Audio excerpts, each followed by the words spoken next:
The Taylor Swift vs. Scooter Braun documentary just dropped, and I'm here to break it down for you in a shorter format. I'll explain the origins of the bad blood between Taylor and Scooter, how it resulted in a massive public drama involving conflicting versions of events, and the true wrath of Swifties unleashed. Also, if you want a deeper dive on Taylor's other controversies, such as her private jet usage and allegations of keeping other artists down, then consider checking out my previous video. First, let's go back to the beginning. Taylor Swift, one of the most successful artists of our generation, signed with Big Machine Records in 2005 at just 15 years old. Under this label, she released her first 6 albums, all of which became monumental successes. Her music seems to resonate deeply with millions of people. Her unique skill as a songwriter and a performer is being able to say something very personal and make it feel very general or universally applicable. And so I feel hurt when she's hurt, and I feel happy when she's happy. And I think that's a really essential part of being a Taylor Swift fan, is kind of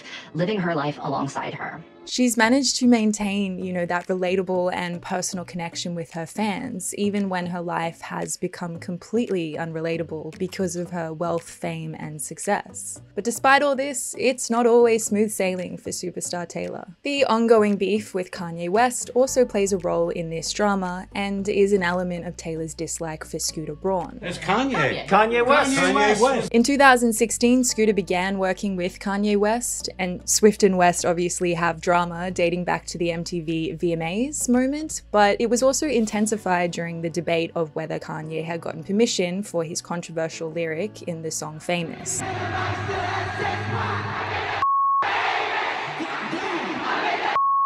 He also, at the time, released a really creepy music video which featured a doppelganger of Taylor Swift and other celebrities just completely naked. Kind of gives off the vibe of like deep fake AI corn, which is considered pretty morally bad to do, so...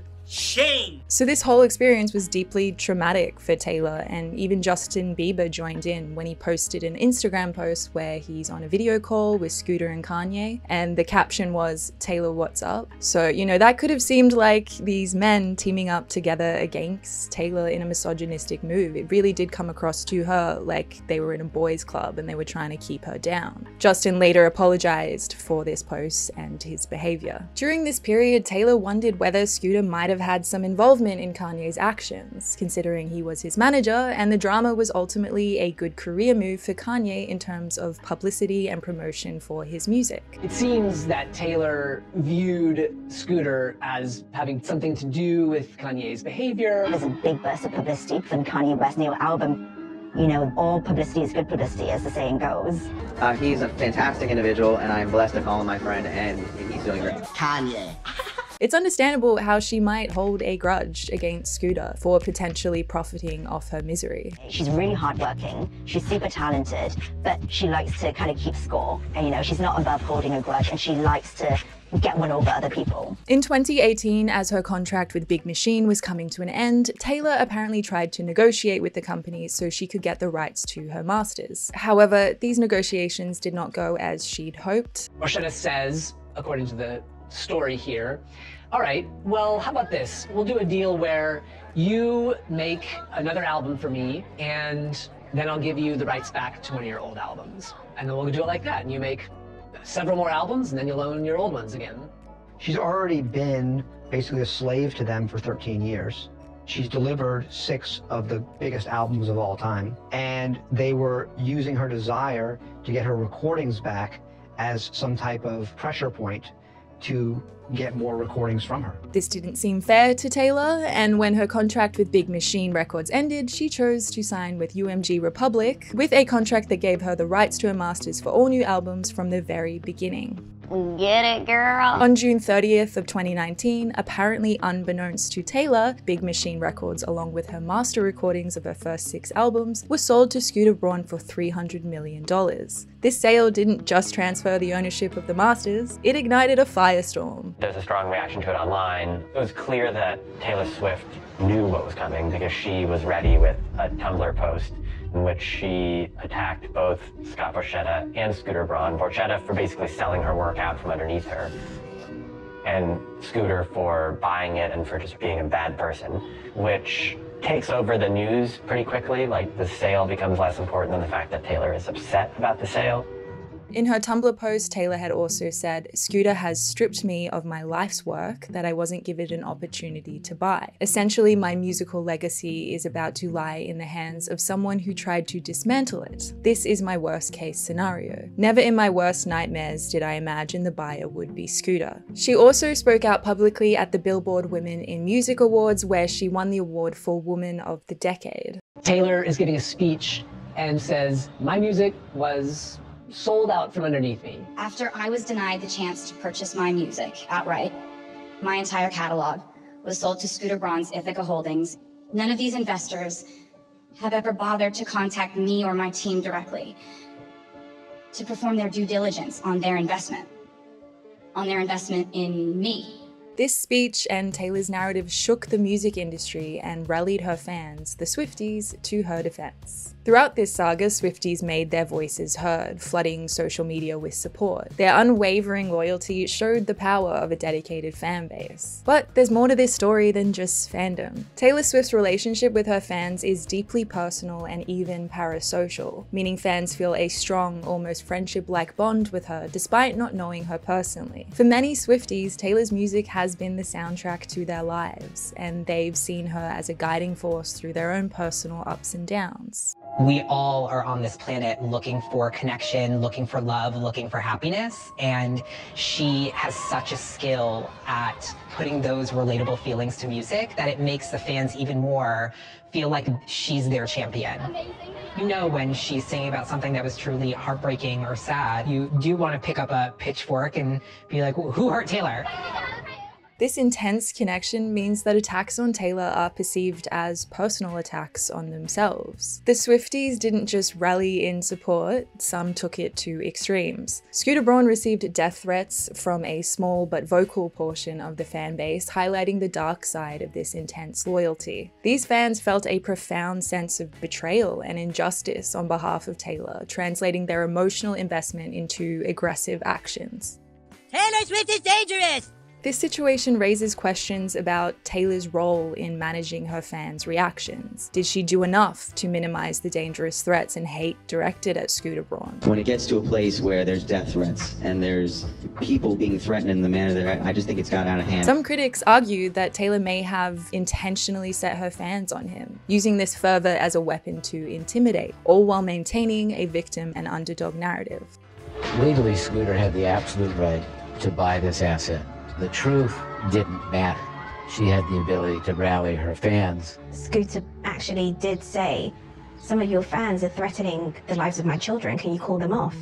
And she never did. By portraying herself as powerless in the face of a corporate takeover, she galvanized her fan base into action. On one side, Taylor Swift felt betrayed and powerless, arguing that an artist should have the rights to own their own work. On the other side, Scooter Braun and Scott Borchetta, who is the founder of Big Machine Records, claimed that Taylor was given a fair chance to buy her masters, but chose not to engage. If you take Scooter's side, it's about someone weaponizing their fan base, their ability to make themselves out to be a victim in order to cast doubt and torpedo a deal that, by all accounts, is financially and business-wise completely sound. Braun has maintained that he approached the acquisition with good intentions and was blindsided by the backlash. I actually said to that group, at any point, if she comes back and wants to be part of this conversation, please let me know, because I wouldn't do this deal. I was shown an email that's been out public now, where she stated that she had decided to move on from that negotiation and wasn't interested in doing that deal anymore. In 2019, Scott Borchetta posted a text exchange he'd had with Taylor that seemed to show evidence to support Borchetta and Braun's claim that she was aware of what was happening. Scott Borchetta says that he personally texted Taylor to tell her about the deal, and that she had every opportunity to own not only her masters, but everything associated with her career. And he attaches the documents and the evidence to prove it. I'm attaching a few very important deal points in what was part of our official last offer to Taylor Swift to remain at Big Machine Records.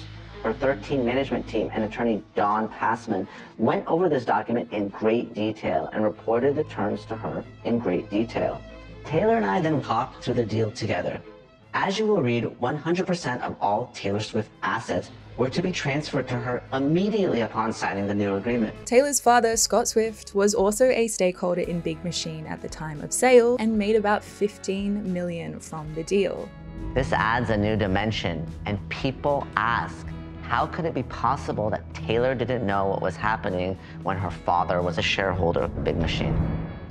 However, he claims he didn't know the details as he deliberately kept himself in the dark so he wouldn't have to lie to Taylor. Some people find his ignorance hard to believe, and yeah, they don't believe that he didn't know, and they don't believe that he didn't tell her about it. Eric Logan, an executive at Big Machine who'd been with the company since Taylor first signed, released a statement basically calling Taylor a liar. This is Eric's statement. Somewhere you have told yourself that you have the right to reframe any story you want to fix with any narrative you wish. I'm not going to sit on the sidelines and allow you to rewrite history and bend the truth to justify your lack of understanding of a business deal. You knew about this deal.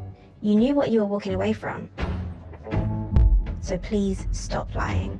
Why lie? And lies, why? On August 22nd of 2019, Taylor went on Good Morning America and announced that she planned to re-record her albums as Taylor's version. I'm very excited about it. She explained her intentions to regain control over her music, prompting even further support from her fans. Taylor's announcement of the re-recording takes this dispute to a whole new level. It begs the question, is she going out of her way to devalue the deal that was struck between Big Machine and Scooter Braun? On November 14th of 2019, Taylor publicly stated that she was being restricted from performing her early music, which added another layer of controversy to the saga. Big Machine then post a follow-up to say, we don't have the right to tell you not to perform those songs.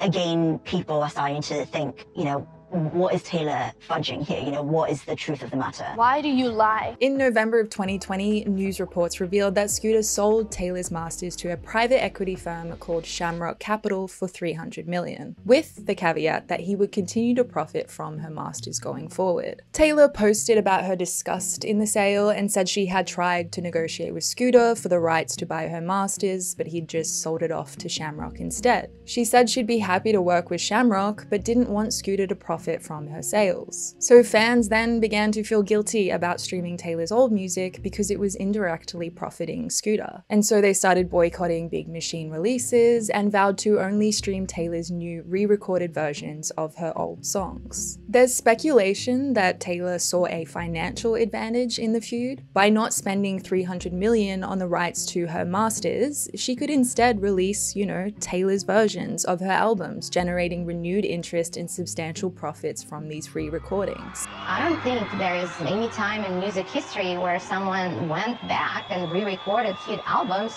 only for them to become hit again. The re-recordings have in many cases done better in a commercial sense than the original records. No one's ever heard of that. Whilst Taylor maintains a narrative that she is stepping out and speaking up in order to benefit future up-and-coming artists, especially women, the argument could be made that she's actually made it harder for record companies to take the risk of signing an unknown artist. There is such a concept in American law as good faith dealing that says that if you struck a bargain, you have to act accordingly and not undermine the bargain and do not devalue it. Why would you ever take a chance on an unknown artist and invest all this money if then they could turn around and undermine their contract that way? So I actually believe that what she has done is kind of a disservice to unknown artists out there, because it would be this much harder now to persuade the studios to take the chance and make all this investment. This strategic move not only allowed her to reclaim her music, but also ensured that the narrative remained in her favor, presenting her as a savvy businesswoman taking control of her destiny. When I was driving around 3 16-year-old girls with my daughter, and they were talking because they were listening to a Taylor version of a song, and one of the girls said, "We won't listen to the other music because some bad man stole that from her." I didn't say a word, but I thought, good marketing. Taylor has made hundreds of millions from releasing Taylor's versions and is devaluing the value of her original masters. Basically, Taylor's won. She literally will sit and plot her revenge, and when it's executed, it's flawless. So that's the drama and the series in a nutshell. In summary, Taylor's version is that she wasn't told about the sale, while Scooter's version is that she was aware and instead masterminded a public drama and pitted her fans against him to an extreme degree. Whether or not the release of the documentary and the evidence presented from Scooter's side will sour public perception of Taylor is still yet to be seen. What do you think about it all? Are you Team Taylor or Team Scooter? Or do you really not care and don't know why you're watching this video? Thanks for watching and consider subscribing. I am brand new to YouTube with just a few amazing subs, and it'd be very cool if you wanted to join them. Join us.